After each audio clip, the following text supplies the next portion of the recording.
Now I'm going to discuss how we would look for a new law. In general, we look for a new law by the following process. First, we guess it. Then we so don't laugh, that's what's really true. Then we compute the consequences of the guess to see what, if this is right, if this law that we guessed is right, we see what it would imply.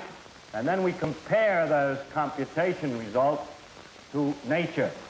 Or we say compare to experiment or experience. Compare it directly with observation to see if it works. If it disagrees with experiment,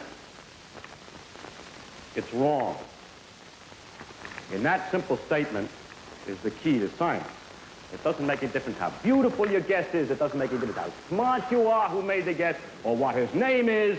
If it disagrees with experiment, it's wrong. That's all there is to it.